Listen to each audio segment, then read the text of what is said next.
Ladies, have you been frustrated with having bloating, gas, your tummy, you're just not really comfortable in your clothes, or having other issues with regular movements, right? Then this is the video for you. In this video, I'm gonna be sharing with you 10 tips for a healthy gut. Look, I'm a colon hydrotherapist, among other things, so I'm here to help you get your gut right, and I'm gonna be giving you 10 tips you can start today to get your gut where you want it to be.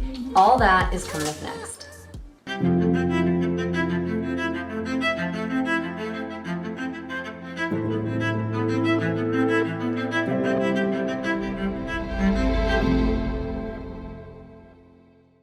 Hi everyone, welcome back. Ladies, this is Rachel Stewart with Spend Smart Live Happy. And for those of you who are unfamiliar with who I am, I'm a women's health and lifestyle specialist. I'm a certified health and life coach, fitness trainer, and colon hydrotherapist. I also specialize in mental health advocacy and working with women to improve their health in all aspects. So here we talk about all things mood, food, fitness, beauty, fashion, and love.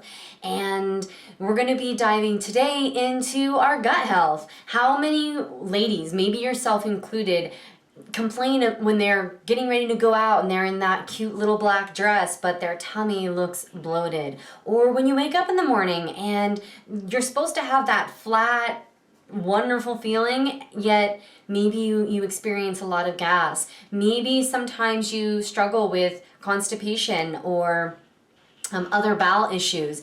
Today's video is definitely for you. But before we get down into these 10 awesome tips for a healthy gut, I do want to encourage you to sign up for something I'm launching for you guys. It's completely free. It's really awesome. It's happening every Wednesday morning. It's a quick little free Zoom coaching call with me. It's a women's health, fitness, and weight loss support group. So each week you can jump on the call, and even if you're not able to make the call, if you're signed up to participate in this free group, then you will get a weekly email that provides to you the link for the video, and you can watch the post recording.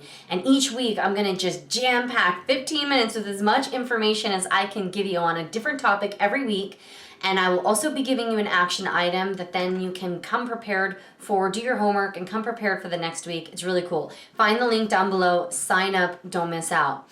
Then the last thing that I want to say is just, if you're not signed up across my social media platforms, make sure you do so, because I provide a little bit of different content to you guys across my platforms. You can find me on Instagram, Facebook, YouTube. I have a podcast, The Rachel Stewart Show. You can find me across these platforms utilizing the links below. All right, now let's not waste any more of your time. I know how precious it is. Spend smart, live happy, right? We're gonna get into our subject. So today we're talking about 10 tips for gut health. All right, this is really important, ladies, because the health of our gut really determines so many other things that we deal with every day. And so many people don't realize that what's happening when you're experiencing that gas, that bloating, the diarrhea or constipation. These are all indications of things not being right, whether it's food related or it's nutritional related, or you have other conditions, it's organ related. There's a number of things that could be happening. And I'm not a doctor, I'm not here to diagnose you. I'm just here to help give you some potential tips that you can discuss with your doctor, figure out what's right for you, implement. They're all fairly natural, safe, and easy or free to incorporate. So the first tip for you is to know your gut, all right? What do I mean by this? Well, we all are here with a slightly different microbiology within our gut. And a good example of this, to know your gut, aside from just knowing what your triggers are, what sets you off. If every time you eat a certain type of food, let's say some ice cream or pizza, your gut is messed up, that's a good indication to you there might be an intolerance or even an allergy there, something to look into with your doctor, or just avoid those foods on your own. And so it's knowing your gut, what are your triggers, what sets it off. And then the next thing of what I'm referring to is that when we're talking about gut health, it's very common that we hear people talk about the benefit of say like a probiotic. And this is true. Probiotics for many people are incredibly helpful and can be very, very good for you. However, something that not everyone is aware of is that probiotics aren't right for everyone. I'm one of these freaks, I guess you could say, where a probiotic will actually mess up my healthy gut bacteria worse than if I didn't take the probiotic at all. So some people have sensitivities, or just the design and makeup of their microbiology is not one that is well suited for most of the common probiotics on the market. And that's where utilizing some of these other tips can be so helpful to you. So if someone you know has recommended to you because of your gut issues to take a probiotic and prebiotics, so you start taking this pill, and maybe you paid top of the line at your local health food store to get the best one out there, refrigerated with millions of cultures and this and that, and then you felt horrible after you took it, you might be in that boat. So something to consider, and we're going to dive into some other good options for you. Now, this list is not all inclusive, but these are some of my favorites. Number 2, this one's a tricky one. Not everyone is interested or into this sort of thing, but bear with me, hear me out, okay? Enemas and Colonics. This one kind of freaks some people out if they've never tried either of these methods. But listen, I'm going to tell you, these things are so powerful. Enemas. At-home enemas. Not everyone is going to be totally up for a professional, colonic and hydrocolon therapy service. So a good way to kind of segue yourself that direction, if that's something that sounds interesting to you, is to do like an at-home enema. And at-home enemas, we're not going to get into the nitty-gritty of how to do that today. That's actually something I want to plan for another video. You can do at-home coffee enemas, which there's a whole plethora of benefits that is associated with it, aside from just helping you cleanse and clear out the gut. But you can actually stimulate other organs, such as the liver or the gallbladder, by doing these types of things. And there's a lot of benefit that you can get just from doing your own at-home enemas. And or some people would prefer to go and get a professional colonic. Someone like myself, a certified colon hydrotherapist, would be there to assist you in utilizing the medical grade equipment, where there is a constant influx of water as there is an output excretion of fecal matter and anything else coming from the system. But the reason some people swear by them is some of the benefits that have been reported would be weight loss. Some people report that they've purged worms and other types of parasites from their intestines. So really cool, all right, something to consider, and we'll get more into enemas in another video. Number 3, this one you may heard of, and that is bone broth. Bone broth is incredibly powerful in assisting you with repairing the gut if your gut is already damaged. So some people who are dealing with other health issues, they've got kind of a conglomerate of issues going on, and they're really suffering with a lot of pain in the gut, and that maybe you're showing signs of other nutritional deficiencies. You may be suffering from something called leaky gut syndrome. And again, this is not intended to be a diagnosis. You do need to see your doctor about that. But if you have been diagnosed or found that you have leaky gut syndrome and you're dealing with issues with your gut being able to properly absorb the nutrients that you're consuming, bone broth is a really good way to restore and repair the health of your gut. Now, we're going to be looking at the next one here, which is digestive enzymes. So this one is a particularly good one for many people who actually enjoy taking like a prebiotic, probiotic type pill. They will combine it with digestive enzymes, and this is, you can get them in tablet form. They come in various quality and price range, but the digestive enzymes, they are particularly helpful if you eat a lot of red meat, things that are harder on the digestive system to process. So that might be a really good solution for you to just help. It more or less is assisting you with the stomach and the digestive process so that you have less gastrointestinal disruption during that or after that process. Now the next one we're going to look at, number 5, would be the use of herbs and supplements. Of course, I'm a huge fan for this. Those of you who are unaware, I holistically and naturally treat my bipolar type 1 disorder, anxiety and PTSD, through the use of integrative natural means. And a big part of that is the use of herbs and supplements. So I'm a huge advocate for natural medicine, integrative medicine, holistic medicine as often as possible. There are many different types of herbs and supplements that you can take for repairing your gut health, but 2 that I really enjoy are dragon's blood and slippery elm. Now, dragon's blood I prefer to take in a liquid tincture form, and I put that inside like a morning smoothie. However, you do need to be cautious and conscientious when doing that, because especially if you're not familiar with your body's reaction to dragon's blood, you may find it has a very quick acting effect on you. And so especially if it's your first time doing it, I would not recommend taking a dragon's blood supplement within a morning smoothie or something if you're on your way to work or somewhere like that, until you know how your body reacts, because you might be running to the bathroom quicker than you think. And the slippery elm, I prefer to take it in a capsule form, and I do take it before bedtime when I take it, so that I can tap into the body's natural healing process and allow it to slowly work the slippery elm through my system so that I can wake up, have an easy bowel movement, and feel refreshed. So those are the ways that I like to utilize those 2 herbs.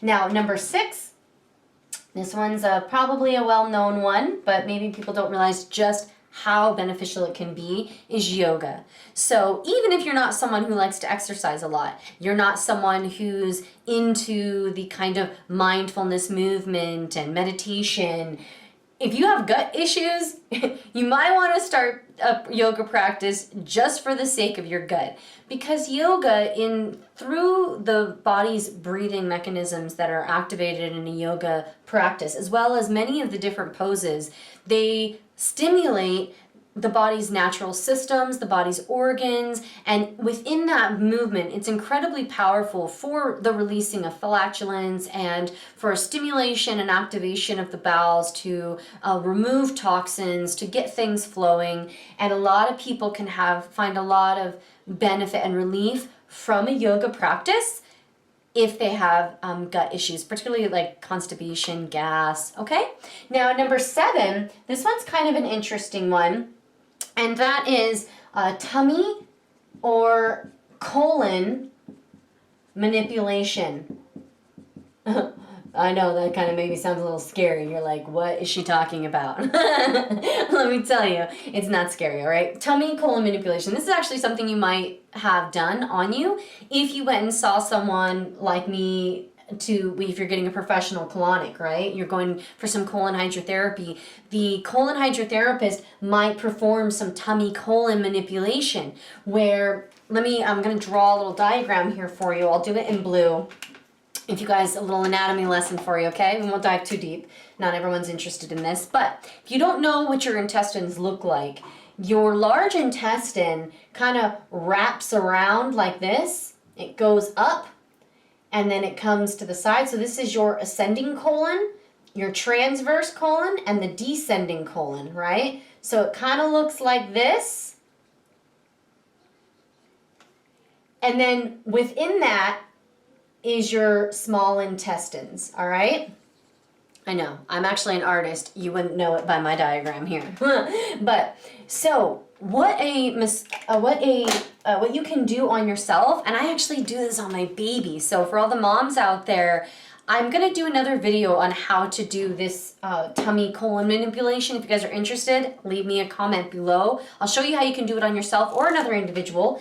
But this is where you're going, basically it's a manipulation, a self-massage type of movement, and you're stimulating on the tummy, of course, externally. You're massaging, pressing on these points, and what's happening is it's stimulating the bowels to help push and move the waste from your body. So it's really fascinating, but it's extremely powerful. I do it on myself. I do it on my kids. Now, number 8. This one is a really powerful tool as well. If you're just looking for an easy route, you don't want to manipulate your stomach, you don't want to make the effort of a yoga practice or go buy fancy supplements, and okay, an insoluble fiber powder.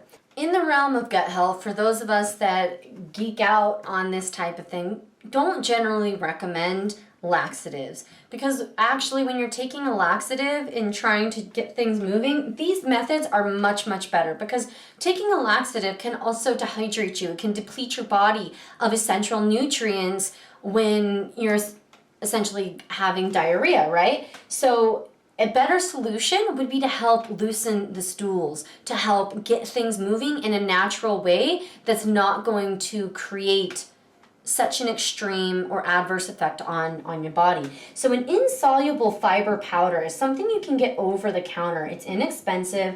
I'll put a link to actually quite a few of these things, tools that you may need, the supplements. You're going to find links for all that down below.